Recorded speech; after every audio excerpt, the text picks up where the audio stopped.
নমস্কার, কেমন আছেন সবাই? জননীর রান্নাঘরে আপনাদের সকলকে স্বাগত। ঘরনীর ঘরোয়া প্রতিদিনের কাজ দেখুন এই ভিডিওতে। সকাল থেকে দুপুর পর্যন্ত ডেলি ব্লগে আমি গৌরীকর প্রতিদিন আপনাদের সাথে। তবে আজকে একটা সুন্দর রেসিপি নিয়ে চলেছি, তালের বড়া রেসিপি। সম্পূর্ণ ভিডিওটি দেখুন, A to Z আমি দেখাবো কিভাবে আমি তালের বড়া তৈরি করছি। সমস্ত কিছুই তাল খসা থেকে শুরু করে তালের বড়া হওয়া পর্যন্ত আপনারা আমার পাশে থাকুন, সাথে থাকুন। আর প্রতিদিনের ভিডিও দেখতে যারা পছন্দ করেন ডেলি ব্লগ, তারা অবশ্যই চ্যানেলটি সাবস্ক্রাইব করে নেবেন। বাইরে থেকে তালটা পরিষ্কার করে নিয়ে এসেছি, তারপরেও আমি একটু বালতি করে জল নিয়ে এসেছি, কারণ তালটা ছাড়ানোর পর একটু হালকা জলে ধুয়ে নেব। ভেতরটা তো ভালো পরিষ্কার হয়নি, বাইরেরটা পরিষ্কার হয়েছে। তালের খোসাটা দেখেছেন কত শক্ত, মানে টেনে বার করতে পারছি না খোসাটাকে। যাই হোক, শেষমেশ তো করতেই হবে।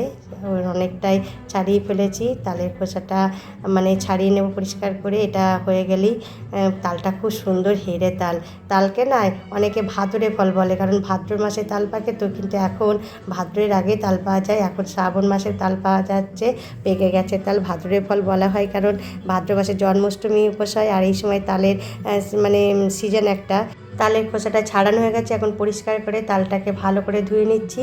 তালটা কি সুন্দর, খেতেও বেশ হবে না? আমাদের আর একদিন তালের বড়া অবশ্য হয়ে গেছে। যাই হোক, তালটাকে এবার ভালো করে ঘষে নেব। তার আগে তালের উপরের খোসাগুলি ফেলে দেবো ছাড়িয়ে। এইটা কিন্তু খুব পরিশ্রমের কাজ, এই তাল ঘষাটা। অনেকটা সময় ধরে তাল ঘষাটা হবে। তবে যাই হোক, শর্টকাটে আপনাদেরকে দেখাবো, যতটা পেরেছি শর্ট করার চেষ্টা করব। ভিডিওটা একটু বড়, কিন্তু A to Z দেখতে গেলে এইটুকুনি তো সময় লাগবে। আপনারাও একটু সময় করে ধৈর্য ধরে দেখবেন। তালটা পুরো ছাড়ানো হয়ে গেছে, আটিগুলো এখন ছাড়িয়ে নেব। আটিগুলো দেখেছেন কি সুন্দর লাগছে।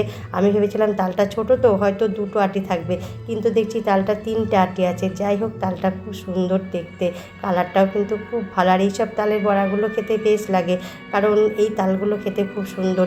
অনেক সময় একটু হলুদ হলুদ তাল হয়, সেই তালগুলো খেতে ভালো লাগে না। আর এই কালো তালগুলো খেতে খুব সুন্দর। ভালো করে একটু জল দিয়ে মিক্সড করে নিচ্ছি। একটু নরম করে নিলে তালটা ঘষতেও সুবিধা হয়, আর খুব সহজে তাড়াতাড়ি হয়ে যায়। তাল ঘষার জন্য একটা ঝুড়ি নিয়ে এসেছি, ঝুড়িটা নতুন কিনেছি, কি সুন্দর ঝুড়িটা লাগছে। আমি ঝুড়িটা দিয়ে তালটা ঘষবো। এরকম করে তালটা ঘষা যাচ্ছে না, ঝুড়িটা উপর করে একটুখানি ঝুড়িটা সোজা কাত করে নেব। এই রকমভাবে তো তালটা ঘষলে হয়তো ভালো হবে। দেখছি এটাতেই সহজ হচ্ছে, তালটা ভালোভাবে ঘষাও যাচ্ছে, আর অনেকটা মাড়িও তালে পড়ে যাচ্ছে। এটা দেখেন কতটা হয়ে গেছে। তালটা ঘষতে অনেক সময় লেগেছে, কিন্তু আপনাদের শর্ট করে দেখাচ্ছি। তালটা ঘষাচ্ছি, দেখেছেন কত সুন্দর লাগছে বাড়িটা খেতে। আর এইটাতে না একটা ছিবড়েও কিন্তু পড়বে না, যেহেতু তালের ঝুড়িটা সূক্ষ্মভাবে মানে তারগুলো আছে, যার জন্য একটু মানে পড়বে না। আগেকার দিনে আমার মা যখন করতেন তখন বাঁশের ঝুড়িতে এই তাল ঘষতেন। এখন কিন্তু কত মানে আধুনিকতা বেরিয়েছে, এখন ঝুড়িটাও আলাদা, ঘষাও হয়ে গেছে। বেশ খানিকটা দুধ দিয়ে দিলাম, ওই ঝুড়ির মধ্যে দুধটা দিলাম, যেহেতু ঝুড়ির মধ্যে অনেকটা শ্বাস লেগে আছে, ওইটা দিয়ে দুধটা ছেড়ে দিলাম। এখন নারকেল কোড়া দেবো। একটা নারকেল গোটা করেছি, দুটো বাটিতে রেখে দিয়েছি নারকেলের মালাইয়ের মধ্যে। এখন নারকেল কোড়াটা পুরোটা দিয়ে দিলাম। দুধটাও মানে খাঁটি দুধ একদম দিয়েছি। একটুখানি লবণ দিলাম, পরিমাণ মতো অবশ্যই লবণ দেবো। এক বাটি আটা নিয়ে এসেছি, তার মধ্যে হাফটা দিয়ে দিলাম। প্রথম একটু একটু করে দেবো, তারপরে লাগলে আবার দেবো। হাফটা সুজি দিয়ে দেবো, একটা প্যাকেটে সুজি, হাফ সুজিটা দিয়ে দিলাম। মানে ভালোভাবে যদি উপকরণগুলো দেওয়া যায় সমপরিমাণে, তবে কিন্তু বড়াটা খেতে লাগবে। কোনোটা কম বেশি হলে ভালো লাগবে না। এখন দেখছি ওই গামলাটা হচ্ছে না, বড় একটা ডেচকি নিয়ে নিলাম, কারণ দেখছি মাখতে গেলে অনেক অসুবিধা হচ্ছে। অনেক কিছু দিয়েছি তো, আরও কিছু পড়বে। যাই হোক, আমার শাশুড়িমা সেটাই প্রথম বলেছিলেন যে ওইটা ছোটোতে হবে না, ছোটো ডেচকিটা হবে না, বড় ডেচকিটা নিতে হবে। আমি ভেবেছিলাম ওটা ছোটোটাই হয়ে যাবে, তালটা ছোটো ছিল বলেই ডেচকিটা ছোটো নিয়েছিলাম, কিন্তু এখন দেখছি ওটাই হবে না। যাই হোক, যত পরিমাণে আটা দেওয়া যাবে তত ওটা বড়াও হবে। আমি যতটা পারবো কম করার চেষ্টা করব, কারণ করতে তো আমাকেই হবে। তাও দেখছি ওই গোটা তালটা ফাটিয়েছি যখন, তখন দেখছি শ্বাসটা অনেকখানি হয়েছে, তার জন্য একটু বড় ডেচকি নিতে হলো। এখন বেশ খানিকটা গুড় দিয়ে দেবো। গুড়টা কিন্তু খুব সুন্দর, আখের গুড়ের তালের বড়াটা করলে বেশ ভালো লাগে। আখের গুড়ের তালের বড়াটা বেশি ভালো লাগে। আর আখের গুড়ের তালের বড়া সাধারণত করাইছি, ছোট্টোবেলা থেকে মাকে দেখে এসেছি করতে, আমিও করছি এখন, ভীষণ ভালো লাগে। এখন চালের গুঁড়িটা ঢেলে দিলাম তালের ওই যে মাখার মধ্যে। এখন মাখা এইটাই হচ্ছে মেন। তো এখন এইভাবে ফাটাতে হয়, এই যত ফাটানো যাবে তত কিন্তু তালের বড়াটা ফুলবে আর ভেতরেরটা নরম থাকবে। আরও খানিকটা ময়দা ঢেলে দিলাম, বেশ খানিকটা দুধ দিয়ে দিলাম। এবার দেখুন ফাটানোর শব্দটা শুনুন আপনারা।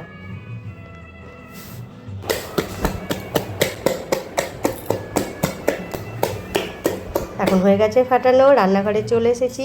পরিষ্কার রান্নাঘর, দুপুরে রান্না সেরে তালের বড়াটা এখন করছি। দুপুর থেকেই শুরু করেছি। সকালবেলা কিন্তু আগেকার কাজগুলো যেটা দেখালাম সেটা সকালবেলা করেছি, ঢাকা দিয়ে রেখে দিলাম। এখন এবার তালের বড়াটা করব। তার আগে চলুন, আমার আরও একটা কাজ বাকি আছে, সেটাও অবশ্য আপনাদেরকে দেখাবো। এই যে তালের যে খোসাগুলি আছে সেগুলি বাগানের মধ্যে ফেলে দিয়ে আসবো। আটিগুলি কিন্তু বাগানের মধ্যে রেখে দিয়ে আসবো। এই আটিগুলো মানে অনেক দিন পর কল বেরোলে সেটা খেতে বেশ লাগে। ছোটোবেলায় খেতে খুব ভালো লাগতো, এখনও সেগুলো বড় হয়ে কিন্তু খাবো। এই যে বাগানে যাচ্ছি। আজকে আকাশটাও কিন্তু পরিষ্কার, কিন্তু আকাশটা ঘোলাটে আছে, কিন্তু আজকে বৃষ্টি হবে না মনে হচ্ছে। সকাল থেকে আকাশটা ঝকঝক করছে। এখন বাগানের মধ্যে যেখানে আগের দিনে খোলাগুলো ফেলেছিলাম, আটিগুলো ফেলেছিলাম, সেখানেই ফেলবো, কচু গাছের মধ্যে। আমাদের কচু গাছগুলো কিন্তু খুব সুন্দর, কচু শাক যখন করবো সেগুলো আপনাদের দেখাবো। আমাদের ভাদ্র মাসে তো আনন্দ হয়, তখন কিন্তু কচুর শাক রান্না করতে হয়, সেই রান্নাগুলো অবশ্যই দেখাবো। সমস্ত ব্লগগুলো যদি দেখেন তাহলে A to Z প্রতিদিনের নিত্য প্রয়োজনীয় কাজ, রান্না সমস্ত কিছু আপনাদের সঙ্গে শেয়ার করব। কি সুন্দর লাগছে দেখুন। জানি না বৃষ্টি হবে কিনা, যাই হোক আজকে বৃষ্টি হলেও কোনো ব্যাপার নেই, সমস্ত কাজ হয়ে গেছে। বৃষ্টি হলেও আমাদের আর কোনো অসুবিধা হবে না। আজকে দেখেছেন ঝুড়িটা পরিষ্কার করে রোদে দিয়েছি। এই যে চলে এসেছি পরিষ্কার করতে, মুছে নিচে জায়গাটা, না মুছলেও কিন্তু স্লিপ কাটবে। যে সমস্ত কাজগুলো করি সেগুলো পরিষ্কার পরিচ্ছন্ন করে কাজটা করাই ভালো। এখন হয়ে গেছে পরিষ্কার করা, এবার চলে যাব রান্নাঘরে। পাখাটাও চালিয়ে দিয়েছি, শুকিয়েও গেছে। এখন চলে এসেছি রান্নাঘরে। এই যে রান্না দেখুন, আজকে আমার বড়া তৈরি। A to Z ভিডিওটা করছি আপনাদেরকে, কিন্তু আমি সাথে করে করছি, নিজে হাতে সম্পূর্ণ কাজগুলি করার আনন্দটাই আলাদা। তার সঙ্গে যদি আপনাদের কমেন্ট পাই কিন্তু আরও ভালো লাগে। বড়াগুলো ছাড়া হয়ে গেছে, ভেজে দিচ্ছি। প্রত্যেকটা খোলা হয়তো আপনাদেরকে দেখাতে পারবো না, একবার যখন বড়া তৈরি করব মাঝে মধ্যে দেখাবো, ঠিক আছে? এখন বড়াগুলো তুলে রাখছি। কি সুন্দর হয়েছে বলুন তো, কি ভালো লাগে। এই বড়া খেতে কিন্তু হেভি লাগে, কিন্তু খাটনি দেখেছেন? সমস্তটাই তো আপনাদেরকে দেখালাম কতটা খাটনি পড়ে। তালের বড়া কিন্তু বেতাল পাকিয়ে দেয়, মানে তাল করতে গেলে বেতাল হয়ে যায় অনেক সময়। এত খাটনি না, সত্যি ভালো লাগে না। মাঝে মধ্যে কিন্তু খেতেও ইচ্ছা করে। সকলে শেষ হয়ে গেছে, শেষের দিকে সমস্তগুলো আপনাদেরকে দেখালাম না, কারণ অনেকটা সময় ধরে করছি। মাঝে মধ্যেই আমি বসার ঘরে গিয়ে একটু বসে আসছি, তারপরে অল্প আঁচে করতে হয়, অনেকটা ধৈর্য ধরে সময় নিয়ে এই বড়াগুলো করতে হয়। বেশি আঁচ দিলে কিন্তু তালের বড়াগুলো পুড়ে যাবে। সমপরিমাণ ভাজতে গেলে হালকা আঁচে আপনাদেরকেও ভাজতে হবে, সেটা আপনারা জানেন যারা নিত্য প্রয়োজনীয় রান্নাগুলো করেন। সমস্ত কিছুই রান্নায় আপনারা করেন, আমিও করছি, আপনাদের দেখেও অনেকটা করি। যাই হোক বন্ধুরা, রান্নার ভিডিওগুলো আপনাদের সঙ্গে শেয়ার করছি, ভীষণ ভালো লাগে। আপনাদের যদি ভালো লেগে থাকে অবশ্যই একটু কমেন্টে জানাবেন। সমস্ত কিছু করা হয়ে গেছে। এখন ডেসকিটা জলের মধ্যে ভিজিয়ে রাখবো, তারপরে ওগুলো একটু পরিষ্কার পরিচ্ছন্ন করতে হবে, সেটাও সময় লাগবে। যাই হোক সমস্ত কাজ করা পরিপাটি করে, এটা কিন্তু একটা ধৈর্যের ব্যাপার। বড়াগুলো কেমন গুলিয়ে দিতে দেখছেন তো, কারণ বলুন তো, ছাঁকনিটা দিয়ে ছেঁকে নিলে না বড়াগুলো অত ভালো মানে ঘোলানো যাবে না। বড়ার উপরে হালকা একটু নরম থাকলে কিন্তু লেগে যায় ছাঁকনিতে, তার জন্য একটা হালকা ছোট্ট চামচ নিয়ে মানে বড়াগুলো ঘুরিয়ে দিচ্ছি। তেলগুলো ভালোভাবে সমস্ত বড়াই কিন্তু লেগে যাবে এর জন্য। এখন বড়াগুলো রেখে দিয়েছি, দেখেছেন কেমন করে একটা পেপারের মধ্যে। গরম বড়া কিন্তু অবশ্যই রাখবেন না আপনারা, কারণ পেপারের কালিগুলো কিন্তু বড়ার মধ্যে লেগে যায়। আমি একটু ছাঁকনিতে ঠান্ডা করে তারপরে পেপারের মধ্যে রেখেছি, কারণ তেলটা টেনে নেবে। যাই হোক সমস্ত বড়াগুলো কমপ্লিট হয়ে গেছে। এবার এই ছাঁকনিটা তুলে নিলে আমার আপাতত কাজটা কমপ্লিট। বড়াগুলো কি সুন্দর কালার এসছে, মনে হচ্ছে যেন পান্তাও ভাজা হচ্ছে।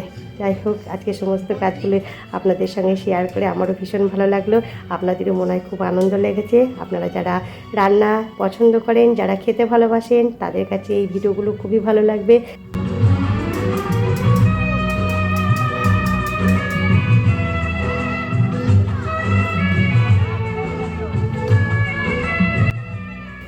হলো এতক্ষণ বড়া তৈরি। আজকে সমস্ত বড়া রেসিপিটা আমি করলাম, সব বড়া তৈরি করেছি, অনেক অনেক বড়া হয়েছে। দেখুন আপনারা কত বড়া করেছি আজকে। আর আমাদের তালের বড়া সবাই ভালোবাসে, মানে A to Z মানে অল ফ্যামিলি খুব ভালোবাসে, যার জন্য আমাদের প্রতিনিয়ত তালের বড়া হয়। আর এখন হচ্ছে শ্রাবণ মাস, এই সময়টা তালের সিজন, তাই প্রচুর প্রচুর তালের বড়া ভালোবাসি, খাই। দেখুন কত তালের বড়া করেছি আজকে, দেখাচ্ছি। আজকে অনেকটা মূল্যবান সময় আপনাদের সঙ্গে নিয়ে নিলাম। চলুন তাহলে ভিডিওটা এখানেই শেষ করি। আবারও পরবর্তী সুন্দর একটা রান্নার রেসিপি নিয়ে চলে আসবো যে কোনো সময়, যে কোনো মুহূর্তে। ততক্ষণে আপনারা সুস্থ থাকবেন, সাবধানে থাকবেন, ভালো থাকবেন। আজকে তালের বড়ার সম্পূর্ণ রেসিপিটি কেমন লাগলো অবশ্যই কমেন্টে লিখে জানাবেন। ভালো লাগলে একটা লাইক করবেন আর একটু শেয়ার করে দেবেন, যাতে অন্যান্য বন্ধুরা যারা খাদ্য রসিক আছে তারা এই সমস্ত খাবারগুলি দেখলে খুবই আনন্দ পাবে এবং বাড়িতে তৈরি করে খাবার চেষ্টা করবে। যাই হোক, আজকের মতো তাহলে এখানেই সমাপ্ত ভিডিওটি। এটা পরিষ্কার করলে আমার কাজ সমাপ্ত। ততক্ষণে খুব ভালো থাকুন, অনেক অনেক ধন্যবাদ।